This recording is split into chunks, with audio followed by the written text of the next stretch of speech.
हाँ जी, आज हम बात कर रहे हैं नई ऐप जो हमारी लॉन्च हुई है ईस्टमैन केयर। सबसे पहले आप उसमें जाओगे, जो लॉगिन करने के टाइम फ्रेश कंप्लेंट के ऊपर फ्रेश कंप्लेंट ओपन करोगे। वहाँ पे आप जो भी नई कंप्लेंट लॉगिन करना चाहते हो उस कस्टमर का नाम लिखोगे।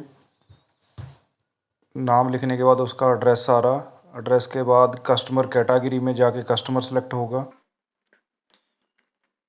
उसके बाद उसका पिन कोड, जो भी आपके एरिया का पिन कोड है, पिन कोड डालोगे तो ऑटोमेटिकली आपकी सिटी उठा लेगा। सिटी के बाद आप लोग सेटिंग सारा कुछ फिल करने के बाद आप सीरियल नंबर पे आओगे। सीरियल नंबर में आपको स्कैन की ऑप्शन भी दी गई है, पेस्ट की ऑप्शन भी है और टाइप करने की भी है। ठीक है, तो आप जैसे ही करोगे उसके बाद ब्रांड सेलेक्ट करोगे आप। जैसे जहाँ पे एडो है वो ईस्टमैन है, वॉट्समैन है। ऐसे ही कौन किस चीज़ की कंप्लेंट है, जैसे ईआर बैटरी की है, उसके बाद प्रोडक्ट कौन सा है, बैटरी टाइप जैसे 130 AH है, 135 AH है, जो भी है तो आप सेलेक्ट करोगे। सेलेक्ट करने के बाद आप उसकी डेट ऑफ सेल मेंशन करोगे यहाँ पे। और बैटरी का मॉडल भी सिलेक्ट करना पड़ेगा आपको कि बैटरी का जैसे स्टार्टिंग में नंबर 171 है, 124 है, 176 है, वो सिलेक्ट करना पड़ेगा आपको। उसके बाद बिल डेट आपकी जो मेंशन है आपके वारंटी कार्ड के ऊपर वो आप इसमें मेंशन करोगे। प्रोडक्ट वेरीफाई करना पड़ेगा आपको पहले ऊपर। डेट डालने के बाद वेरीफाई प्रोडक्ट पे जाओगे, सर्विस टाइप में सर्विस लिखोगे।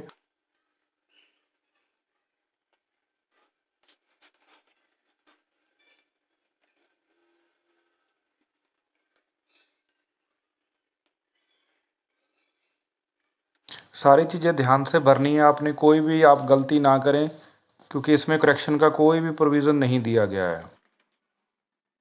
ठीक है, सारी चीज़ें देख लेना एक बार। वेरीफाई प्रोडक्ट भी करना पड़ेगा, फिर उसके बाद इसका स्टेटस दिखाएगा आपको कि स्टेटस में वारंटी इन है या आउट है। ठीक है, तो जैसे आप वेरीफाई प्रोडक्ट करोगे उसके बाद प्रॉब्लम रिपोर्टेड बाय क्या है, बैकअप इशू है, हीटिंग इशू है या नॉट वर्किंग में है, जो भी लिखो। उसके बाद एंटर बीओसी, बीओसी मतलब कस्टमर वॉइस, कस्टमर क्या कह रहा है उसमें लिख सकते हो, लो बैकअप, लो माइलेज। उसके बाद रिमार्क्स में भी आपने लिखना है लो बैकअप फर्स्ट स्टेज के ऊपर। इसको सबमिट कर देना है। सबमिट करने के बाद पेंडिंग में अब जैसे पहले हमने देखा कि कंप्लेंट रजिस्टर्ड कैसे करने, उसके बाद उसकी रीडिंग वगैरह कैसे फिल करनी है इस ऐप में, तो उसके ऊपर बात करेंगे अभी। जैसे ही आप लोगों ने पहले सारी डिटेल फिल करके कंप्लेंट रजिस्टर्ड कर दी कस्टमर की, ठीक है, उसके बाद आप उसका जो है डाटा वगैरह कैसे फिल करोगे, उसके लिए जैसे ही वो कंप्लेंट बनी तो वो सबसे पहले पेंडिंग में चलेगी वो। ठीक है, पेंडिंग के ऊपर आप क्लिक करोगे, वहाँ पे आपको सारी डिटेल दिख जाएगी। इसमें ऑप्शन है एक फ़ोन की ना, फ़ोन की जो है सिर्फ इन्वर्टर बैटरी वालों के लिए मैंडेटरी है, जो एएसपी हैं हमारे, उसके लिए ये फॉर्मेट उनको यूज़ करना पड़ेगा कि उन्होंने कन्फर्म एड्रेस कर लिया, अपॉइंटमेंट ले ली है, कनेक्टेड है। ई रिक्शा बैटरी में जिसकी ज़रूरत नहीं है, चार्जर की कंप्लेंट में भी इसकी ज़रूरत पड़ेगी, तो आप ई रिक्शा बैटरी में इसको स्किप कर सकते हो। ठीक है, तो जैसे ही आप लोग इस पेज के ऊपर आओगे, पेंडिंग वाले के ऊपर, पेंडिंग क्लोज के ऊपर आपने क्लिक करना है। यहाँ पे आप नेक्स्ट करोगे, उसके बाद आपके पास सीरियल नंबर आ जाएगा, आपकी जो बैटरी है जो आपने रजिस्टर्ड करी थी, उसके लिए पहले आपको वेरीफाई करना पड़ेगा सीरियल नंबर। यहाँ पे अगर आपने करेक्शन करनी है कर सकते हो, सीरियल नंबर में, बिल डेट में, सब कुछ हो जाएगा यहाँ पे। लेकिन यहाँ पे अगर उसके बाद रजिस्टर्ड हो गया, कोई चेंजेस नहीं कर पाएंगे हम लोग। नेक्स्ट कर देना है। नेक्स्ट करने के बाद आप लोग सर्विस टाइप के ऊपर सर्विस सेलेक्ट करोगे, चार्जेस नो रहेंगे, ऑटोमेटिकली फिल रहेगा ये ई रिक्शा वाली आईडी में। एएसपी में इसको फिल करना पड़ेगा हमें। ठीक है, तो प्रोडक्ट रिप्लेसमेंट के ऊपर जाएंगे हम लोग, क्योंकि हम बैटरी रिप्लेस कर रहे हैं। उसके लिए हमें रीज़न बताना पड़ेगा कि रीज़न क्या क्या है। उसका रीज़न लो बैकअप था। लो बैकअप के बाद हमने उसके डिफेक्टिव पे क्लिक करना है कि सेल कौन सा ख़राब था। ठीक है, ये सारी चीज़ें आपने फिल करनी है। उसके बाद प्रोडक्ट हम रिप्लेस कर रहे हैं।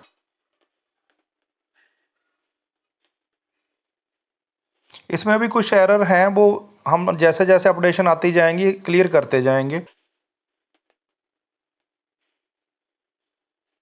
यहाँ पे आ गया कि आप रिप्लेसमेंट का रीज़न बताओ क्यों रिप्लेस कर रहे हैं, इसमें आएगा टेक्निकल रिप्लेसमेंट। ठीक है जी, रिपीट फेलियर पे क्लिक करोगे आप, रिमार्क्स में आप लिख दोगे उसका सेल कौन सा ख़राब है। अब इसमें वारंटी डॉक्यूमेंट अपलोड करोगे। वारंटी डॉक्यूमेंट सिर्फ कैमरे से डायरेक्ट फ़ोटो क्लिक होगी, कोई भी गैलरी की ऑप्शन नहीं दी गई है यहाँ पे। प्रूफ ऑफ परचेज में बिल की फ़ोटो लगेगी।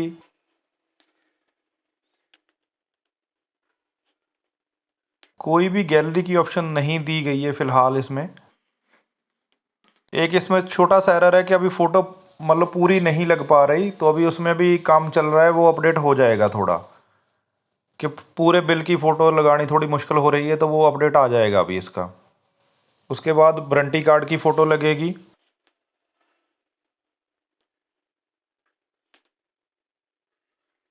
सारे प्रोसेस की वीडियो हम 2-3 पार्ट में शेयर कर देंगे, क्योंकि एक लंबी वीडियो फिर आपको शेयर करनी थोड़ी मुश्किल हो जाएगी हमारे लिए। उसके बाद BTR के ऊपर क्लिक करना है, जैसे आप लोगों ने देखा अभी BTR के ऊपर, BTR बैटरी टेस्टिंग रिपोर्ट। उसके बाद आपने OC भी फिल करनी है। जैसे एक बैटरी की नॉर्मल की बात करें, ओपन सर्किट वोल्टेज जो है 12.5 है, उसकी ग्रेविटी आप लोग फिल कर रहे हो 1.15। इसमें अभी एरर है कि 1.150 लिखने के लिए पॉइंट हमें खुद ऐड करना पड़ रहा है, वो भी नेक्स्ट अपडेट में ऑटोमेटिकली अपडेट हो जाएगा वो। ग्रेविटी वोल्टेज आपने ध्यान से देखने के भरने हैं, जो भी आपके पास एक्चुअल है आपने अपने हिसाब से भरना है, ये सिर्फ मेरा फॉर्मेट है एक।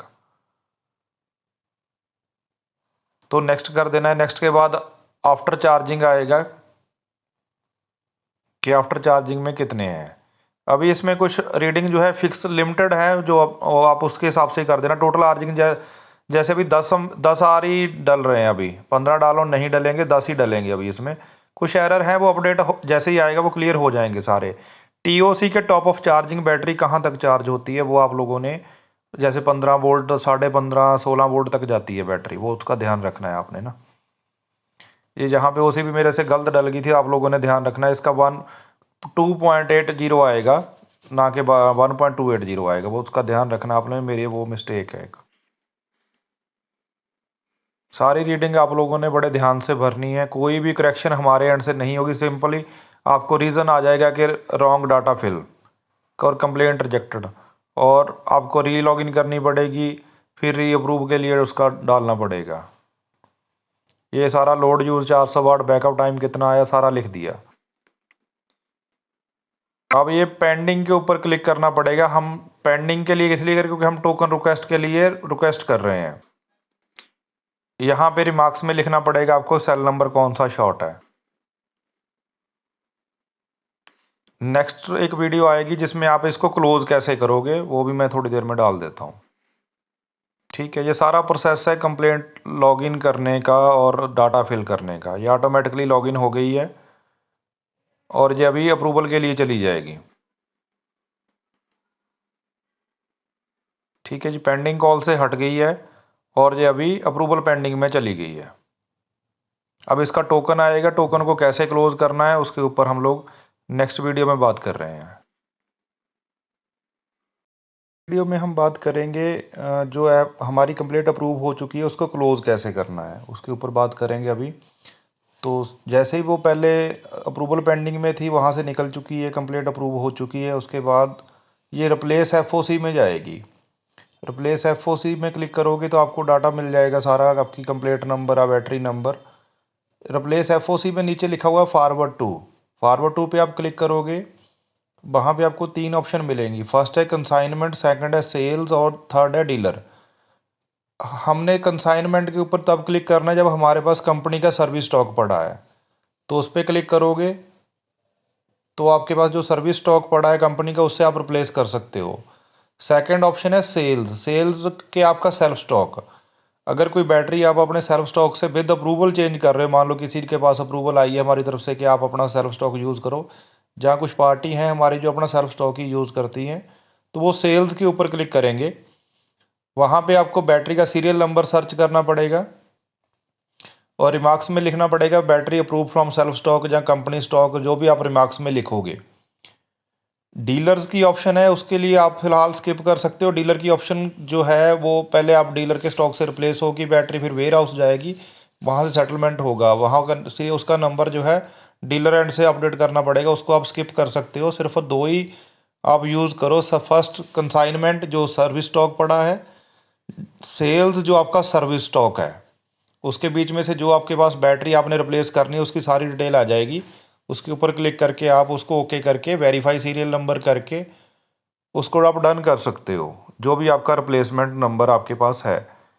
ऑप्शन आपने दो ही चूज़ करनी है, सेल्स या कंसाइनमेंट। डीलर वाला ऑप्शन आप स्किप कर सकते हो, वो एक अलग फॉर्मेट है। उसमें क्या है कि वो वेयर हाउस जाएगी बैटरी, वहाँ से सेटलमेंट होगी, वो थोड़ा लेंथी रहेगा। तो टोकन जनरेटर वाला इसमें ज़रूरत नहीं है आपको, सिर्फ रिप्लेस एफ से में आप करोगे तो आपकी रिप्लेसमेंट डन हो जाएगी और वो क्लोज वाले कॉलम में आपको दिखने लग जाएगी कंप्लेंट। Thank you.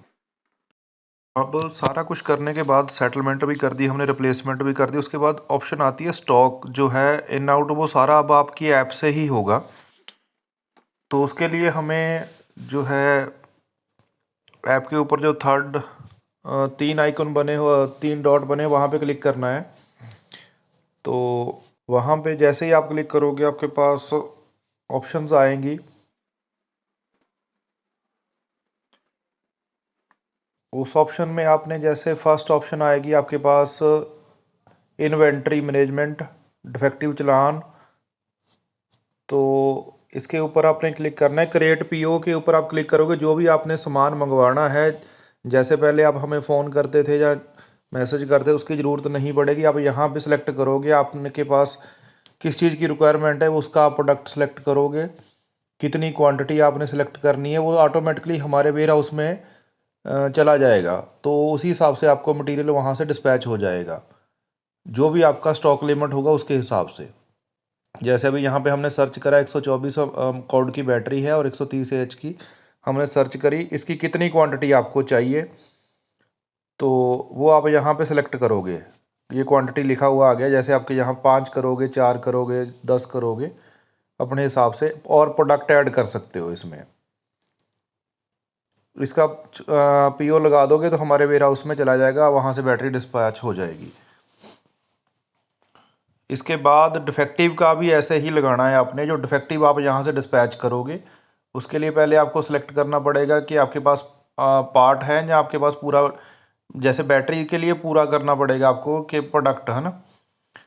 तो इसमें पार्ट सेलेक्ट करें, ये पीसीबी है जैसे इनके पास अभी इस आईडी पे शो कर रही है, तो ये पीसीबी के लिए चलान बनेगा, उसका हर डिफेक्टिव का सीरियल नंबर डलेगा और उसकी क्वांटिटी के ऊपर उसका सारा मैच होगा। फिर आप इसको सबमिट करके एक डिजिटल चालान बना सकते हो और उसका प्रिंट अपने पास भी रखोगे और ट्रांसपोर्टर को भी दोगे आप। ये सारा कुछ अब आपकी ऐप से लाइव ही होगा, तो सब ने अपना ध्यान से करना। स्टॉक 1-2 दिन में अपडेट हो जाएगा आपकी ऐप में। ठीक है जी, इस चीज़ का ध्यान रखना है कि आप ही स्टॉक अपनी ऐप से मंगवाओगे और आप ही अपनी ऐप से आउट करोगे, तो जाके वहाँ पे लेस हो जाएगा वो। Thank you.